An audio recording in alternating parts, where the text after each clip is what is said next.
आशीर्वाद मांगने की जरूरत नहीं पड़ेगी, किसी के आगे हाथ फैलाने की जरूरत नहीं पड़ेगी। आपकी सुख चाह की जो वृत्ति है वो आनंद सुख समुद्र में डूब जाएगी। हम प्रभु से विमुख होकर के चाहे जितना कुछ कर ले, कभी सुख मिलने वाला नहीं है। ये विश्वास कर लो। महापुरुषों के हृदय की अनुभव की बात और शास्त्रों की बात जब एक मिले तो वो अनुभव सत्य माना जाता है। प्रभु से विमुख होकर के कुछ भी कर लो, ना आपको शांति मिलेगी, ना आपको सुख मिलेगा, ना आपको विश्राम मिलेगा। भागते ही रहोगे, इस जन्म से उस जन्म, इस योनि से उस योनि, इस लोक से उस लोक। ये कर्म परंपरा, ये दुख समुद्र से पार पाना, ये देह भाव से युक्त होकर भटकना तभी मिटेगा जब प्रभु की सन्मुखता स्वीकार करोगे, प्रभु की शरण में हो जाओगे। ये बात केवल आप मनुष्य शरीर में ही सुन सकते हैं, समझ सकते हैं और इस मार्ग पर चल सकते हैं। अन्यथा अन्य योनियों में, यहाँ तक कि देव योनियों में भी ये अधिकार नहीं है कि वो भजन करके अपने को जीवन मुक्त परमहंसों के द्वारा आस्वादनीय ब्रह्म सुख, परमात्म सुख या प्रेम सुख का अनुभव कर सके।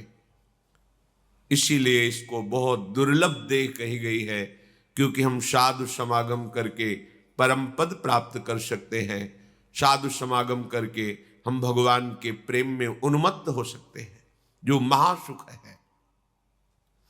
प्रभु ने स्वयं उसके साधन बताए।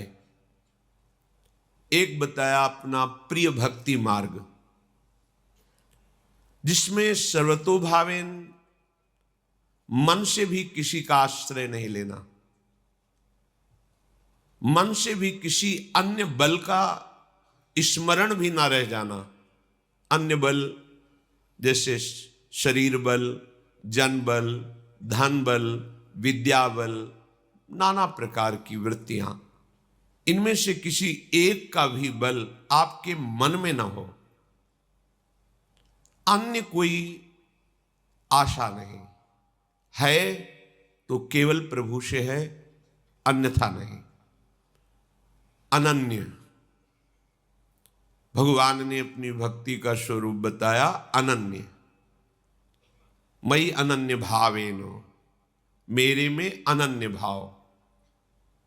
अपने को लग सकता है क्या भगवान को ईर्ष्या है क्या, जो कहते किसी और का सहारा ना लो, किसी और बल का आश्रय मत लो, क्योंकि और बल है ही नहीं, केवल भ्रम है, केवल भ्रम। जहां कहीं कोई भी बल, तेज, वैभव, विद्या, गुण दिखाई दे रहा है, वो भगवान श्री हरि की एक कृपा कोर से है, किसी में बल नहीं है। जिसमें भी जो बल दिखाई दे रहा है वो महाबल श्री हरि का है, दूसरे का नहीं है। कई बार सत्संग में बताया है, चाहे वो महाराज गरुण देव जी हो, चाहे भी कोई देवता हो, लोकपाल हो, ब्रह्मा जी भी हो, किसी की सामर्थ्य नहीं है, सब सामर्थ्यशाली भगवान से ही हुए हैं।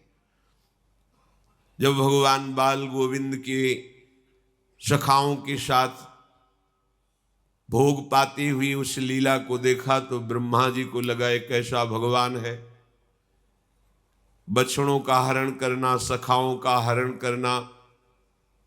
फिर देखा भगवान वैसे ही खेल रहे हैं अपने सखाओं के साथ, वैसे ही आनंद पूर्वक बछड़े ब्रज में घूम रहे। तो मैंने जो योग निद्रा में सुलाया वो क्या सत्य है या ये सत्य है? बुद्धि काम नहीं की। भगवान का जब वैभव प्रकट हुआ तो ब्रह्मा जी कांप गए, होश काम नहीं कर रहा था। 3 परिक्रमा करके, स्तुति करके, प्रणाम करके भाग गए। अपने लोग तो ब्रह्मा जी के द्वारा रचे हुए हैं। जब संपूर्ण सृष्टि का पितामह परमेष्ठी पद में विराजमान, उसका बल काम नहीं करता बाल गोविंद के आगे, फिर औरों का क्या। कोई कहीं भी बलशाली है तो इन्हीं से बलशाली है। एक बार महाभारत युद्ध को संपन्न करके प्रभु वापस हो रहे थे, द्वारिकाधीश जी, तो रास्ते में उतंक ऋषि, महान तपस्या की मूर्ति, पवित्रता की मूर्ति, उनको कृतार्थ करने के लिए श्री भगवान ने रथ रोका और उनके आश्रम में गए। उन्होंने अर्घ आदि देकर भगवान का पूजन किया, पर अंदर भगवान से बहुत गुस्सा थे। उतंक ऋषि ने कहा, जहां आप हो वहां ऐसा कैसे हो सकता है? इतने जीवों का विनाश हुआ, कौरवों का पूरा वंश विनाश हो गया। भगवान ने कहा, हम तो बहुत उपाय किए, संधि भी करवाने की चेष्टा की, पर वो हमारी बात ही नहीं मान रहे थे। जब हमारी कोई बात नहीं मानता तो फिर उसका पतन निश्चित हो जाता है, विनाश निश्चित हो जाता है। वो भगवान की बात पर ध्यान न देकर अपने तपस्या के गर्व में आकर हाथ में जल लिया और श्राप देने को उद्यत हुए। भगवान ने कहा, रुको, तुम्हारा शाप हमारे कहां किस जगह प्रभाव डाल पाएगा? देखो मेरी तरफ। वो अनंत महिमा युक्त विराट रूप का दर्शन जो अर्जुन जी को युद्ध में कराया, वही जब उतंक जी के सामने प्रकट हो गए तो कांप गए, साष्टांग चरणों में लौट गए। त्राहि माम रक्षा करो प्रभु, मैं आपके वैभव को नहीं जानता, मैं आपके प्रभाव को नहीं जानता नाथ, इसीलिए मुझे अपनी तपस्या का भाव आया और मैं शाप देने के लिए उद्यत हो गया, मेरे इस अपराध को क्षमा करो। कोई भी तपस्वी, कोई भी बलशाली, कोई भी महामहिम, वो हमारे प्रभु के एक अंश के भाग से है। यदि हमें परमानंद की प्राप्ति करनी है तो एकमात्र प्रभु का अनन्य भाव से भजन करते हुए जितनी श्वासें हैं प्रभु के चरणों में समर्पित कर दें, यही विशुद्ध भक्ति है। दूसरा मार्ग भगवान ने बताया, ज्ञान योग। ये वेदों का महामहिम भाग है, उपनिषद, जिसमें जीव और ब्रह्म की एकता का वर्णन किया गया है और परम सत्य मार्ग है। ऐसा नहीं है कि वो मायाकृत है, वो माया का नाश करने वाला है। वेदों में भगवद वाक्यों को पाया गया। भगवान जब इस सृष्टि की रचना करने का भाव, तो एकोहम बहुश्यामः, मैं एक बहुत रूपों में हो जाऊं, ऐसा संकल्प किया तो ये चराचर जगत प्रकट हो गया।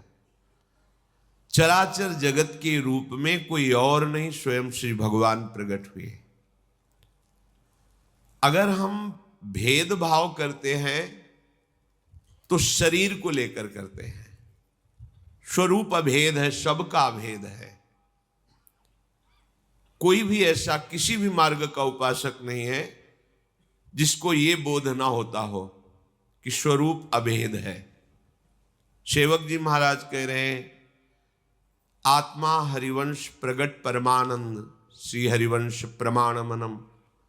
मेरी आत्मा के रूप में हरिवंश चंद्रजू ही प्रकाशित हो रहे हैं जो परमानंदमय है। जो हरिवंश चंद्रजू है, श्री हरिवंश विदित विधि वेदम, श्री हरिवंश जो तत्व अभेदम। सेवक जी महाराज कह रहे, जो हमारी आत्मा हरिवंश है, वेद के द्वारा जिस अभेद तत्व को जाना जाता है वो यही है। आ गया स्वरूप, सर्वम खलमिदम ब्रह्म नेह नानास्ति किंचन, आ गया। नवनिवृत्त निकुंज की नित्य विहार उपासना के सिद्धांत की रचना करने वाले श्री सेवक जी महाराज कह रहे हैं, श्री हरिवंश विदित विधि वेदम, वेद के द्वारा जिस तत्व को जाना जाता है वो श्री हरिवंश है। श्री हरिवंश जो तत्व अभेदम, श्री हरिवंश अभेद तत्व है।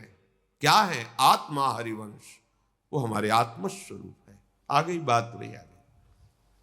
जब हम शुद्ध मार्ग से चलेंगे तो मार्ग में जो जो स्थान है उनका परिचय प्राप्त हो जाता है। मार्ग ही नहीं चले तो तर्क वितर्क से कुछ नहीं होता।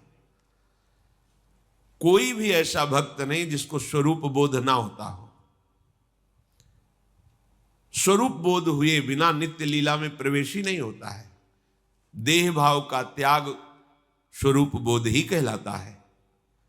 स्वरूप बोध में ही वो दिव्य भाव के द्वारा अपने आराध्य देव में अभेद होते हुए भी सेवा भावना का सुख लेता है।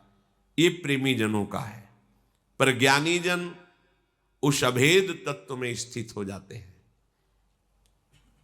बिना प्रियालाल के प्रेमी जनों की कृपा के इस अभेद स्थिति का भेदन करके भाव देश में पहुंचना अत्यंत कठिन है। श्री सेवक जी महाराज ने कहा, ब्रह्म तेज को ज्योति जहां योगेश्वर धरे ध्यान, ताही को आवरण तहां नहीं पावे को। जो ब्रह्म तेज है, ज्योतिष स्वरूप है, उसी में ज्ञानी जन अभेद भाव से लीन हो जाते हैं। उस तेज को भेद करके आगे बढ़ना, तेजो रूप निकुंज एव कलयन नेत्रादि पिंड स्थितम, ये बड़ी दुर्लभ बात है। जो उस तेज में स्थित हो जाता है वो मुक्ति प्राप्त करता है, मोक्ष कैवल्य। जो इसको भी त्याग करके रसिक शेखरों की कृपा से प्यारी जो प्यारे जू के उस महातेजो में निकुंज को अपने नेत्रों से देख पाता है, वो लाडली लाल का अत्यंत कृपा पात्र प्रेमी महापुरुष ही होता है। तो ज्ञान यज्ञ के द्वारा, ज्ञान योग के द्वारा अभेद भावना करके वो ब्रह्म स्वरूप होकर मुक्त हो जाता है। श्री भगवान कह रहे, पृथक्त्वेन बहुधा विस्तुतो मुखम। कुछ और भी उपासना के मार्ग हैं, वो अनेक भावों से मेरे को भजते हैं। जैसे कर्मयोगी, संपूर्ण संसार हमारे इष्ट का स्वरूप है और मुझे सेवा के द्वारा जो भी हमारे संपर्क में आवे उसे सुख पहुंचाना है। प्रधान तो एक कर्म योग है, वह क्या हर योग में ये भावना होती है। पूज्यपाद सिवड़िया बाबा जी ब्रह्मबोध संपन्न महापुरुष, तो निज जनों ने कहा कि प्रभु मैं जानना चाहता हूं कि आप कौन है। तो उनका आपने क्या देखा, मैं कौन हूं। तो उनका ब्रह्म। तो ब्रह्म को तुम नेत्रों से देख सकते हो क्या? चुप हो गए। क्या तुम अपनी पार्थिव दृष्टि से ब्रह्म को देख सकते हो क्या? तो बाबा आप ही बता दीजिए आप कौन हैं। उनकी वाणी में पढ़ के देख लीजिए। बाबा कहते मैं चराचर का एक सेवक हूं। गजब की बात। जो आत्मस्वरूप ब्रह्म में लीन महापुरुष हैं अभेद भक्ति के द्वारा, वो कह रहे हैं मैं चराचर जगत का सेवक हूं। अंततो गत्वा बात इसी में स्थित होती है। सब जगह अपने आत्मा का अनुभव करते हुए सबको सुख पहुंचाना, यह हर उपासक का कर्तव्य होता है। यह हर उपासक की अंतिम